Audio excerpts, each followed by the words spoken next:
देता है और तुम पे इतने केस ठोकूंगा तुम्हें लग पता जाएगा, 5 मिनट में स्टे मिल जाएगा अदालत से।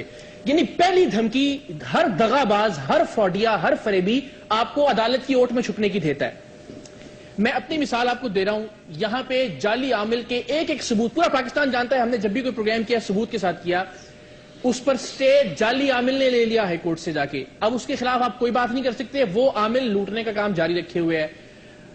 अब जितनी 2 नंबरियां हो रही थी, ये सिर्फ एक मिसाल है, कम से कम 4 केसेस ऐसे हैं जिन पर लोग अपनी फ्रॉडी जो उनकी सरगर्मियां वो जारी रखे हुए हैं और उन्होंने स्टे ले लिया कि जी उनके खिलाफ कोई बात नहीं हो रही। अब ये बड़े छोटे छोटे से करप्शन के मामला हैं, बड़ी छोटी छोटी सी जालसाजियां हैं। आपने तो बड़े मगरमच्छों पे मुबश्शिर साहब हाथ डाला है, आपको कैसे इजाजत मिल सकती है कि आप बात करते रहें और बोलते रहें और लोगों को पता चलता रहे और कोई आपको रोकने वाला ना हो? तो ये बड़ी बदकिस्मती है। काशिफ भाई की इस बात से मैं 100% इत्तेफाक करता हूं कि अगर ऐसा कोई मामला अदालत में लाया गया है, हम ये नहीं कहते कि आप 100% छूट दे दें खुली किसी भी साफी को कि वो कुछ भी बोलता रहे। अगर अदालत के सामने ऐसा कोई मामला आया है, अदालत को चाहिए, अगर मेरे मुताल्लिक है मुझे बुलाएं, अगर मुबश्शिर साहब के मुताल्लिक है मुबश्शिर को बुलाया जाए, काशिफ अब्बासी के बारे में बुलाया जाए, उससे पूछा जाए कि आप किस बुनियाद पर यह बात कर रहे थे, आपके पास क्या सबूत है कि आप इल्जामात लगा रहे थे। और अगर वो 24 घंटों में, 48 घंटों में, 72 घंटों में अपनी बात बता देता है, तो कम से कम इस मुल्क के अवाम के साथ जो जुल्म वो आदमी या वो इदारा या वो ग्रुप कर रहा था, कम से कम उससे तो छुटकारा मिल जाएगा। अब ये एक डेट पड़ेगी, डेटें पड़ती रहेंगी, 1.5 साल 2 साल हो गया है, सब लोग अपनी करप्शन जारी रखे हुए हैं, सब लोग लोगों के साथ लूटमार कर रहे हैं। उस लूटमार पे कोई स्टे नहीं मिला, स्टे मिला है सिर्फ उस लूटमार को बेनकाब करने पे। आपके साथ भी ये मामला हुआ है, 1 तारीख होगी, फिर तारीखें होंगी, बढ़ती चली जाएंगी। और अदालतों का एहतराम अपनी जगह, इज्जत माब जज साहिबान बिल्कुल सर आंखों पर, लेकिन ये एक जेन्युइन मसला है, इस पर उन्हें भी सोचना चाहिए, कानून बनाने वालों को भी और पॉलिसी साजों को भी। एक छोटी सी ब्रेक लेनी है मैंने, लेकिन प्लीज चैनल ना स्विच करिएगा, कहीं ना कहीं इंडियन गाने चल रहे होंगे, आप उसमें महव होके ना रह जाएं। ब्रेक से आएंगे तो मैंने कुछ जरूरी बात करनी है। ठीक है ब्रेक।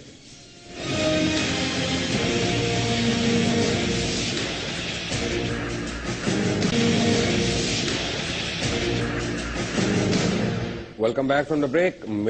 मुझ पे मेरे लब आजाद नहीं है, मुझे बोलने की आजादी नहीं है। इस्लामाबाद हाई कोर्ट के चीफ जस्टिस ने आज मेरे ऊपर बात करने से पाबंदी लगा दी है उस स्टोरी के ऊपर, on going story, investigative story जो मैं कुछ दिनों से कर रहा था, बजाय इसके कि मुझे बुलवा के ये पूछा जाता कि तुम्हारे पास कोई सबूत है या नहीं है, कि तुमने सच बोला है कि झूठा इल्जाम लगाया है, क्या इसमें दम है कि नहीं है। बल्कि मेरे ऊपर अब जो इल्जामात लग रहे हैं मुख्तलिफ जगहों से, वो उनका जवाब भी मैं नहीं दे सकता, ना मैं मीडिया पे दे सकता हूं, ना सोशल मीडिया पे दे सकता हूं, मेरे ऊपर कैद है। और सबसे बड़ी बात यह है कि जब भी ऐसा मौका हुआ है कि मुझे चुप कराना हो या मेरे डर से चाहिए किसी को कि जनाब मैं किसी तरह साइड लाइन हो जाऊं, तो पहले मुझे रोका जाता है, फिर मेरे खिलाफ एक कैंपेन आती है, उसको किया जाता है, चाहे फुटेजेस को एडिट करके दिखाया जाए। 1 महीना मेरे खिलाफ चली बातें, कभी किसी ने मेरा मौकफ नहीं लिया। और यही अगर सहाफत है, मौकफ ना लेना, तो फिर ठीक है, बिस्मिल्लाह, मुझे नहीं आती। लेकिन बड़ी साहब, आपसे मैं बात करता हूं, अहमद अवैस साहब ने हमें ज्वाइन किया, अपना सुप्रीम कोर्ट के बड़े सीनियर वकील हैं। अहमद अवैस साहब ने भी ना अदलिया की जदोजहद के लिए बड़ा किया, इन पे भी पर्चा होना चाहिए, मुझ पे भी होना चाहिए, एतजाज हसन पे भी होना चाहिए। हमने इस मोहतरम चीफ जस्टिस की बहाली के लिए कानून की वायलेशन की है, हमारी तो जबानें काट देनी चाहिए थी डोगर साहब को और कानों में लावा डाल देना चाहिए था, क्योंकि हम उस वक्त के चीफ जस्टिस के खिलाफ रोड पर 144 की न सिर्फ वायलेशन करते थे बल्कि मुतालबा करते थे, गो डोगर गो, गो मुशर्रफ गो। क्यों अवैस साहब ये सही कह रहे हैं बड़ी साहब? जी हाँ, वो तो जमाना अब उम्र रफ्ता की बात है, बात तो दुरुस्त है। मैंने आपका ये मुबश्शिर साहब, मैंने पढ़ा है ये ऑर्डर,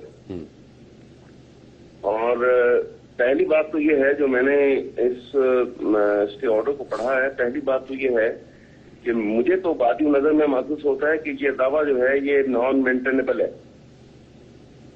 अदालत को बिल्कुल इस दावे के ऊपर ये रेस्ट्रेन ऑर्डर इशू नहीं करना चाहिए था, क्योंकि ये दावा जो है मेंटेनेबल नहीं है, ये सिंपल डेक्लेरेशन मांगा गया है और ये नहीं मिल सकता।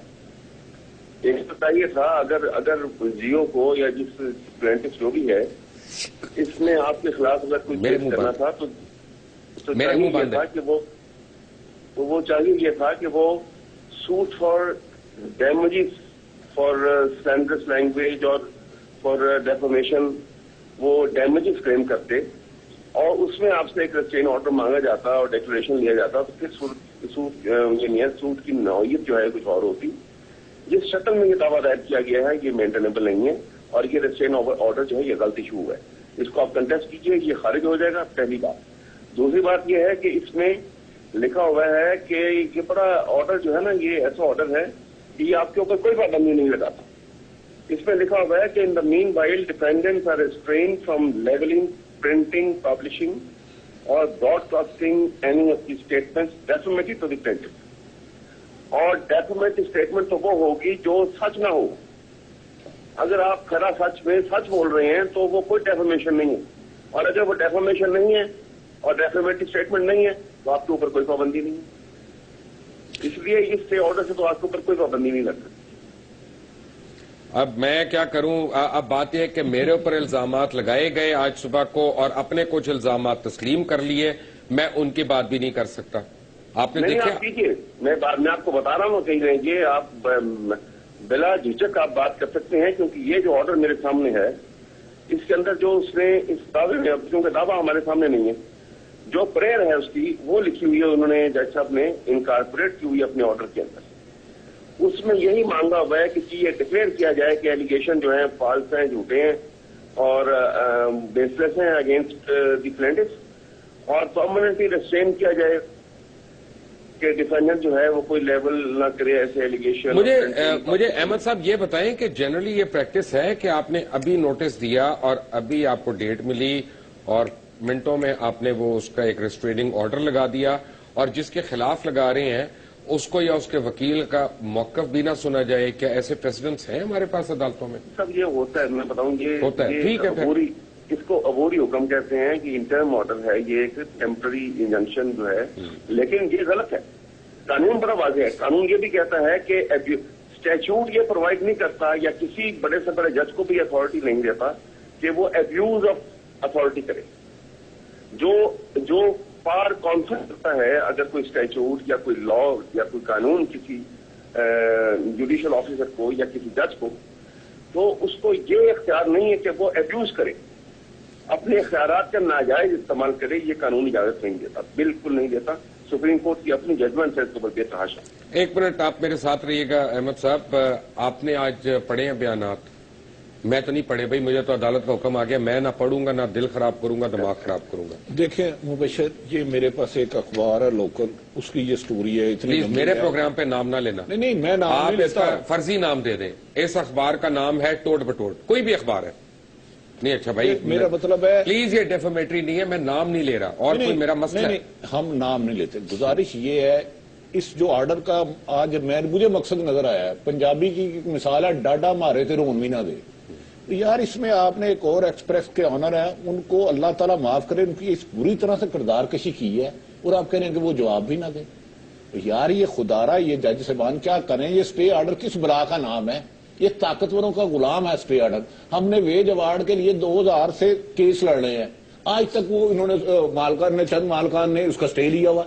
वो खुदारा तुम तो ये कब से 2000 से 13 साल हो गया। 2000 में हमें 7वां वेज अवार्ड मिलना था, एक ग्रुप ने उसको हमें वेज अवार्ड का स्टे नहीं दिया। जो वेज अवार्ड है क्या कि बुनियादी सहूलतें सहाफियों को दी जाए। तो भाई आज 13 सालों में वो तो फैसला नहीं कर सके, एक एप्लीकेशन में आप दे दिया। असल में मैं आपको बताता हूँ, कल को मैं 100 बंदे कत्ल करता पर एक एलिगेशन का मैं जिक्र कर सकता हूँ। कहा जी ये बड़ी आली शान गाड़ी या जहाज वाला सहाफी। असल में हमारे लोगों को, कुछ मालकान को सहाफी ऐसे चाहिए जो फटे पुराने कपड़ों में आए, बुरी हालतों में साइकिल चलाते हुए, और वो अंदर आए कहे सर प्लीज मुझे थोड़ा सा एडवांस दे दें, मैंने किराया देना है। उनको उस हाल में सहाफी अच्छे लगते हैं, अपने लेवल पे बैठे हुए जो सामने बैठ के सिगरेट पी रहे हो वो नहीं, जो आंखों में आंखें डाल। मैं मुबशर गुजारिश करता हूँ, अगर कुछ मालकान, मैं ये नहीं कहता सब, अगर उनका ख्याल है कि सहाफी गुलाम या उनके मजारे बन के रहे तो ये नहीं होगा। अगर हम सच लोगों के लिए बोलते हैं तो अपने लिए भी बोलेंगे। क्या सच बोलेंगे? आपके कितने चैनल्स और कितने अखबार हैं जो तनख्वाही नहीं देते टाइम पे? क्या आप बोलेंगे सच कि आपके कितने अखबार हैं जिन्होंने हुकूमत का वेज बोर्ड ही इम्प्लीमेंट नहीं किया 2000 से? क्या सच बोलना? आपकी तंजीमें क्या कर रही हैं फिर? हमारी तंजीमें भी वही कर रही हैं जो अदालतें कर रही हैं। سنتا جا شرماتا جا. میں ان کی ڈیٹیل میں نہیں جاؤں گا. مجھے بڑا افسوس ہے کہ پاکستان میں یا یہ میڈیا بند کر دیں, ایک ایسا آرڈیننس لائیں کہ آج کے بعد جج کی مرضی سے یہ خبر فائل ہوگی, اسی کی مرضی سے چھپے گی, اس کی خواہش کے مطابق ہی چھپے گی. میں نے بہت سارے لوگوں کی خواہشوں کو خبر بنتے دیکھا ہے, خبروں کو فیصلے بنتے ہوئے دیکھا ہے. وہ یار خدا را خوف کریں یار. اقرار میں آپ کے متعلق ایک آج پریڈکشن کر رہا ہوں آن ایئر ٹیلی ویژن پہ جی جی جی کہ آنے والے دنوں میں آپ پاکستان کے سب سے بڑے اینکر ہوں گے. میں آپ کو بالکل بتا رہا ہوں انشاءاللہ. I have a lot of faith in you. اور میں آپ کو ایک اور بات آج بتا دیتا ہوں کہ آنے والے دنوں میں ایسے بہت سے ریسٹریننگ آرڈرز آپ کے لب سی دیں گے آگے. تب کیا کریں گے آپ؟ مجھے بالکل اس بات کا اندازہ ہے, اور مجھے پچھلے 2 سال میں ہی شبہ اس بات کا اچھی طرح سے اندازہ ہو گیا ہے. اور یقین کریں 2 سال میں ہر طرح کا پریشر آیا, ہر طرح کا دباؤ تھا, ہر طرح کی سفارشیں تھی, ہر طرح کا لالچ تھا. لیکن میں آج آن ایئر پہلی بار یہ قسم کھا رہا ہوں, خدا کی قسم مجھے سب سے زیادہ مایوسی اس ملک کے عدالتی نظام سے ہوئی ہے اپنے 2 سال کے پروگرام کے اس کیریئر میں. مجھے سمجھ میں نہیں آ رہا تھا کہ میں کس دیوار سے جا کے ٹکر ماروں.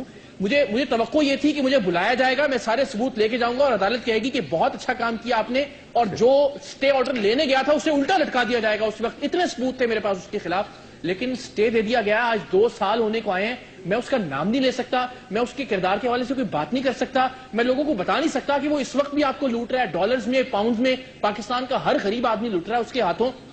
لیکن میں کچھ نہیں کر سکتا. یہ صرف ایک مثال ہے, اس طرح کی بہت ساری مثالیں میں بار بار کہہ رہا ہوں, اور آپ کو دیکھ کر اس مایوسی میں آج مزید اضافہ ہو گیا ہے. میں بڑے ایک عام ناظر کی حیثیت سے بالکل ان بائسڈ ہو کے آپ کے سارے پروگرامز دیکھ رہا تھا, اور اللہ جانتا ہے بالکل جو چیزیں آپ دکھا رہے تھے, جو ثبوت آپ دکھا رہے تھے, اپنے طور پر ویریفائی کرنے کی کوشش کر رہا تھا, بالکل ایک عام گھر میں بیٹھا ہوا جو ویور ہے اس کی حیثیت سے. اور مجھے بڑی خوشی ہو رہی تھی کہ یار پاکستان میں یہ بھی ہو سکتا ہے, یہ ٹائم بھی آ گیا ہے کہ جب بڑے ہاتھیوں پہ بھی ہاتھ ڈالا جا سکتا ہے. لیکن آج پتا چلا کہ ہاتھی کے پاؤں میں سب کا پاؤں ہے, اور بدقسمتی سے یہ میرے لیے ایک نئے صحافی کے, ایک ینگ صحافی کے طور پر جو بڑا سینہ پھلا کے چوڑا کر کے آیا تھا کہ اگر میں سچ بولوں گا, اگر میرے پاس ثبوت ہیں, اگر میرے پاس دستاویزات ہیں, تو میں کوئی بھی سچی بات کسی بھی پلیٹ فارم پر پوری ایمانداری کے ساتھ کر سکتا ہوں. لیکن آج اس کو ایک اور بہت بڑا دھچکا لگا ہے, اور میں پھر وہی کہوں گا, میں اس پلیٹ فارم کو استدعا دست بستہ ہاتھ باندھ کے ظاہر جج صاحبان اور معزز عزت مآب عدالتیں جن لوگوں کے سروں پہ چلتی ہیں وہ دیکھتے ہیں, خدا کے لیے اس طرح سے اگر زبانوں پہ پابندی لگنا شروع ہوگی, اور ایسی زبانوں پہ جو ثبوت کے ساتھ بات کر رہے ہیں, ہوا میں فائر نہیں کیے جا رہے, تو پھر بڑا مشکل ہو جائے گا اس ملک میں صحافت کا آگے چلنا, اس ملک میں لوگوں کی سانسوں کا چلنا, اس ملک کے نظام کا چلنا. اقرار میرے ساتھ رہیے گا, بھٹی صاحب آپ بھی, احمد اویس صاحب آپ بھی. میں آپ کو یہ بتا دوں کہ جو لوگ آزادی صحافت کی بات کرتے ہیں وہی لبوں کو بند کرانے کے لیے پٹیشنیں بھی دیتے ہیں, اور وہ پٹیشن منٹوں میں اپروو بھی ہو جاتی ہے. ایک بریک کے بعد